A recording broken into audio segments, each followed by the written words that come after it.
The fire wasn't red, it was black, suffocating, as if the air itself was burning inside her lungs, and she stood there, in a place where light never penetrates, where hope doesn't exist, where time stopped, but suffering continues eternally. Saint Teresa of Avila, one of the greatest mystics in church history, transported to hell during her prayer, and what she saw there haunted her until her death. Hey everyone, welcome back. Today you're going to discover what really happens in hell, not in theory, not in metaphor, through the eyes of a Carmelite nun who saw the place demons had prepared for her, the place she deserved by her sins, and why God allowed her to see this changes everything about how we should live now. This isn't legend, this isn't metaphor. Saint Teresa of Avila lived from 1515 to 1582 in Spain. Her vision is documented in her autobiography, The Book of Her Life, chapter 32. Examined by the Church for decades, canonized by Pope Gregory XV in 1622, declared Doctor of the Church in 1970, and everything you're about to hear is recorded in her own words, word for word. So tell me, when did you really think for the last time about where you'll spend eternity? Not in some vague future, but if you died now, this second, where would you go? Because after today, you won't forget. Avila, Spain, 1560, a Carmelite convent. Teresa of Jesus wasn't born a mystic. She was born into wealth, noble blood, daughter of a prosperous merchant. At 7 years old, she tried to flee to Africa with her brother Rodrigo, seeking martyrdom. When asked why, she answered, "I want to see God, and I must die before I can see him." They brought her back, but that thirst for the eternal never left her. At 13, she lost her mother. Grief almost destroyed her. She turned to romance novels, worldly friendships, vanities. Her father, worried, placed her in an Augustinian convent, without vocation, without passion, just a young girl trying to escape pain. But God was working. At 20, despite her father's fierce opposition, Teresa entered the Carmel of the Incarnation in Avila. Not out of love for God, out of fear of hell. For 20 years, she lived what she would later call a lukewarm life. She prayed, she followed the rules, but her heart was divided. She loved worldly conversations with visitors in the parlor. She sought approval from others more than from God. She confessed, but fell back into the same sins, again and again. A cycle of spiritual mediocrity that ate away at her from the inside. But at 39, something changed. She fell gravely ill, paralysis, excruciating pain. Doctors could do nothing. For months, she was on the brink of death, and in that suffering, God began to speak. Not with audible words, but with a presence, an attraction, an interior fire that burned stronger than physical pain.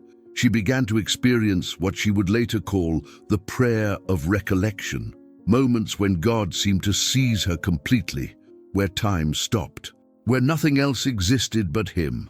Her confessors were perplexed. Some thought it was from the devil, others thought she was crazy, but she knew something real was happening. And then, one day during her prayer, without warning, everything changed.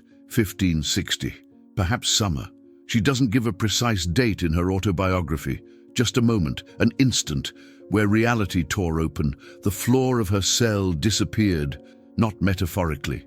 She fell, through the stone, through the earth, through layers of reality she didn't know existed, and she found herself in a place where light has never penetrated. Stop for a second, let this sink in. Imagine you're kneeling in prayer, in your room, in your church, and suddenly, without transition, you find yourself in hell, not in a dream, not in your imagination, really there. What would you feel? Leave in the comments. If you could see hell for 1 second, would you change your life today? The entrance looked like a long, narrow passage, like a furnace, very low, dark, confined. Teresa had to bend down to move forward. The walls were so close they almost touched her shoulders. No air, no light, just a darkness so thick it had weight, a presence. as if the darkness itself was alive and trying to suffocate her. The ground under her feet wasn't solid, it was mud, but not ordinary mud. It was something saturated with water, excremental, sending pestilential odors. The smell was so strong she couldn't breathe without choking. Every breath burned her lungs, every exhale seemed impossible. And in that mud, things were moving, reptiles, vermin, not creatures she could name. Things that don't exist on earth, twisted, repulsive shapes that swarmed everywhere, touching her feet, sliding against her ankles. She couldn't avoid them. They were everywhere. At the end of the passage, she saw a cavity in the wall, like a niche, like a closet, barely big enough for one person. And she understood. This was her place, the place reserved for her, prepared by demons, deserved by her sins. She felt pushed inside. The walls closed around her tight, so tight she couldn't move, couldn't breathe, couldn't scream. And then the fire came. Not an external fire. Teresa said she didn't see flames. It was an interior fire in her soul, as if every part of her being was burning from within. Her thoughts on fire, her memories on fire, her desires twisted and turned against her, burning without stopping. She wrote later, "I felt a fire in my soul that I cannot describe. My bodily sufferings were unbearable, but here's what was worse than the fire, worse than the claustrophobia, worse than the smell and the creatures. She knew this would never end, no pause, no respite, no hope of ending. Eternity isn't a concept in hell, it's a palpable reality that crushes the soul at every moment. Every second feels like an eternity, and yet the seconds continue without end." Teresa said something remarkable. She said, "I did not see who was tormenting me. There were no demons with pitchforks, no devils torturing her. It was her own sins, taking physical form, turning against her, tearing her apart from the inside. She was her own torturer, her choices, her rebellions, her refusals of God, all of it become fire, become prison, become an eternity of regret. And then she understood something even more terrible. She deserved this, not because God was cruel, but because she had chosen sin knowingly, chosen her will over God's, chosen temporary pleasure over eternal joy. And now she was living the consequences of those choices forever. How long did the vision last? Teresa says, this happened in the shortest space of time, maybe seconds, maybe a minute. But the impact? 6 years later, writing about it, she was still trembling. Her hand was shaking. The terror was coming back, as fresh as the moment it happened. She wrote, "Even if I were to live many years, I believe it would be impossible for me to forget it." Now some of you might be thinking, was this real or just a hallucination? Fair question. And here's the answer. The Catholic Church examined Teresa's life for decades. Her confessors questioned every vision. Her writings were scrutinized by theologians. Her autobiography was examined by the Spanish Inquisition. And their verdict? Orthodox. Worthy of belief, authentic. In 1622, 40 years after her death, Pope Gregory XV canonized her. In 1970, Pope Paul VI declared her a Doctor of the Church, the first woman to receive this title. Why? Because her teachings on prayer, on spiritual life, and yes, on the realities of heaven and hell are considered essential for the universal church. This wasn't an unbalanced mystic. This was a woman of sharp intelligence, remarkable pragmatism, and brutal honesty about her own faults. But the church didn't just accept her testimony blindly. They investigated. Dr. Francisco de Ribera, one of her first biographers, interviewed dozens of witnesses who knew her personally. Dr. Luis de Leon compiled her complete works and testified to their orthodoxy. The process of beatification included examining every mystical experience she documented. Medical experts of the time examined her physical phenomena. Theologians analyzed every word for heresy, and after all that scrutiny, decades of investigation, the verdict was unanimous. Teresa of Avila saw what she said she saw. and her testimony stands as a warning to every generation. Stop right here. Don't scroll past this. I need you to think about something uncomfortable. Teresa of Avila walked with God. She had visions of Christ. She experienced divine ecstasies, and yet God showed her hell, the place she would have gone if she'd continued in her lukewarm, compromising life. If it could happen to her, someone who prayed daily, who lived in a convent, who followed religious rules, what makes you think you're safe? Drop in the comments right now. What sin are you holding on to that's more important than your soul? So what does this mean for you? What does Teresa's testimony, written in her own hand over 450 years ago, mean for your life today? 3 things, and I need you to hear all 3. First, hell is real, not a metaphor, not an abstract concept, a real place, a real condition, a real eternity. Jesus talked about it more than heaven. Teresa saw it, Faustina saw it, the children of Fatima saw it. Saints throughout the centuries have testified hell exists, and it's worse than anything you can imagine. Teresa, a doctor of the Church, one of the most brilliant spiritual minds in history, trembled when writing about it 6 years later. She said the memory was so vivid, so terrifying, that if she lived 100 years, she could never forget it. That's not hyperbole. That's testimony from someone who saw it with her own eyes. Second, you send yourself there. God doesn't throw anyone into hell. Teresa understood this in her vision. She saw the place demons had prepared for her. Prepared how? By her own choices, her own sins. Every time she said no to God, she was building that prison. Every time she chose sin, she was digging deeper. Hell isn't God's punishment. It's the natural result of rejecting God, of saying, I don't want you. And God, because he respects your free will, finally says, okay, your will be done, and you get eternity without him, which is hell. Teresa saw the exact place her sins had carved out. The specific niche in the wall, custom made by her own choices. Think about that. Right now, with every choice you make, you're either building your mansion in heaven or digging your pit in hell. Third, time is not guaranteed. Teresa thought she had time. She was living in lukewarmness, postponing conversion, telling herself she'd change later, someday when she was ready. But God, in his mercy, showed her what awaited her if she continued on that path, and it transformed her. Overnight, she became a different woman. No more worldly conversations, no more compromises. She began praying 18 hours a day. She founded 17 reformed monasteries. She wrote books that are still read today. Why? Because she knew she didn't have time to waste. Listen to me carefully. If you're living in sin right now, in impurity, in dishonesty, in hatred, in rebellion against God, you are building your own hell. Every day you postpone repentance, you're driving the nails deeper. Every moment you ignore God's voice, you're hardening your heart a little more.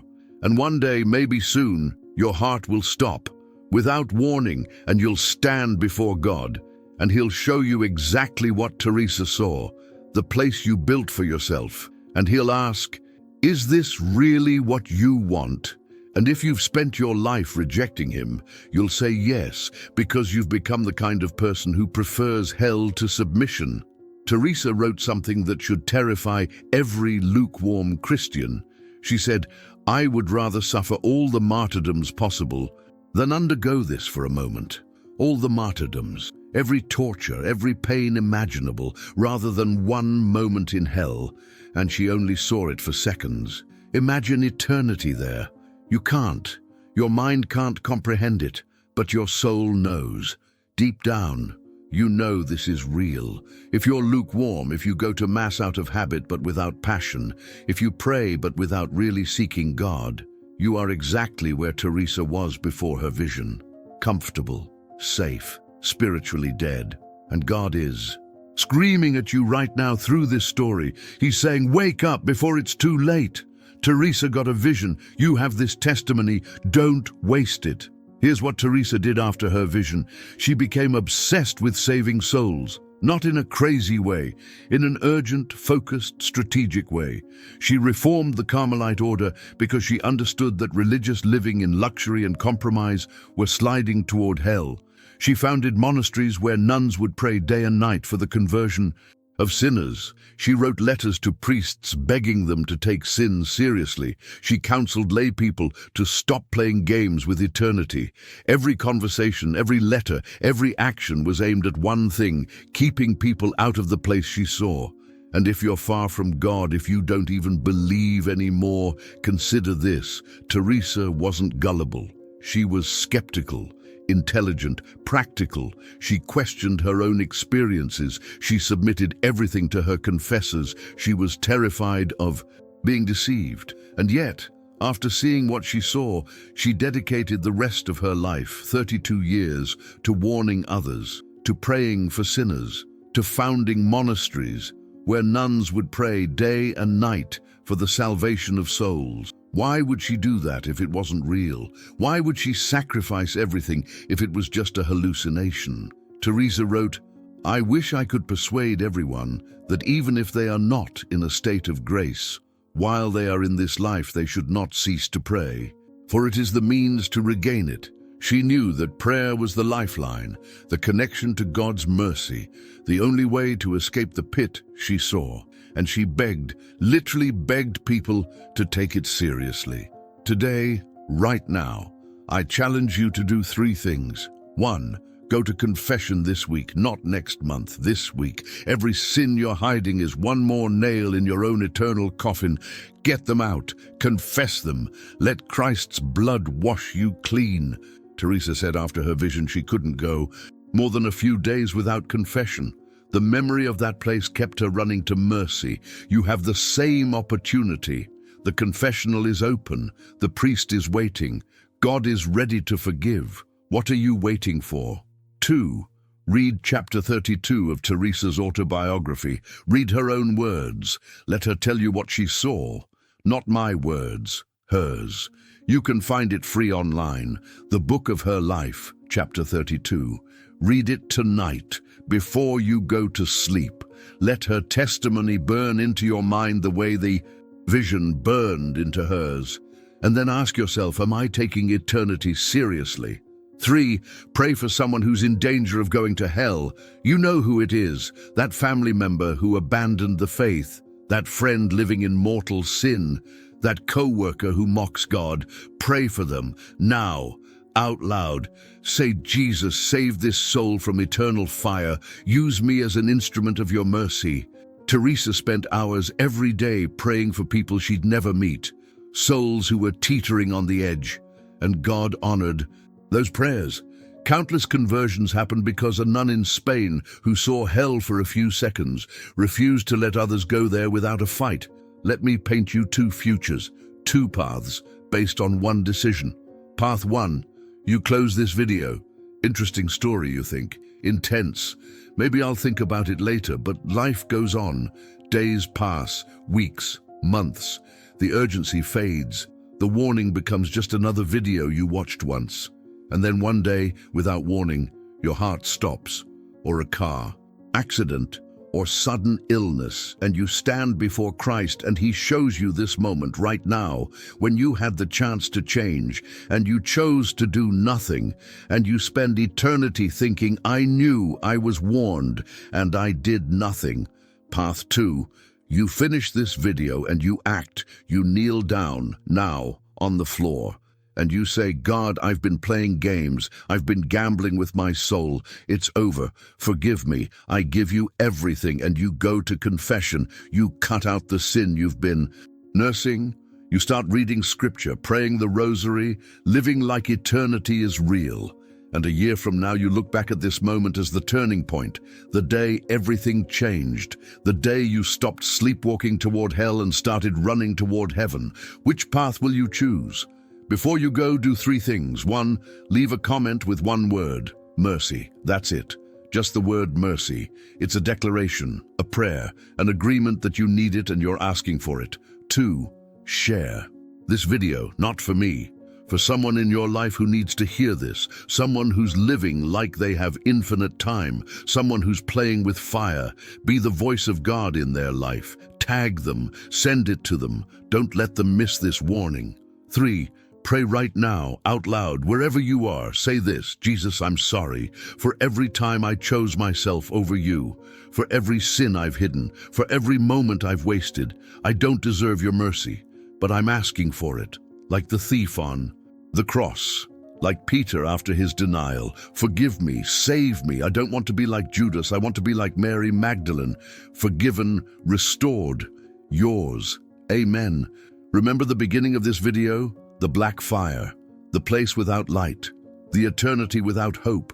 Now you know the rest of the story. Now you understand the why. But the story didn't end that day for Teresa. She lived 22 more years after that vision. 22 years of warning, of praying, of saving souls. She wrote in her autobiography, "This vision was one of the greatest mercies the Lord has shown me. It delivered me from all fear of the tribulations and disappointments of this life and strengthened me to bear them."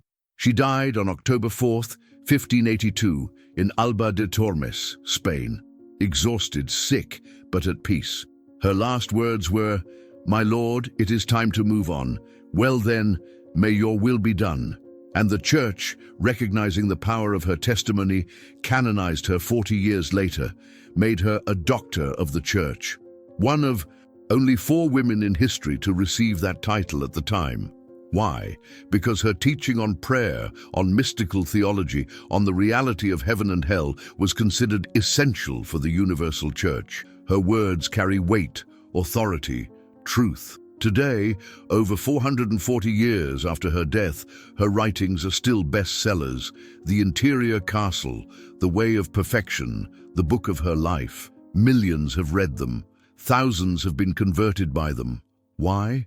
Because Teresa didn't write theory.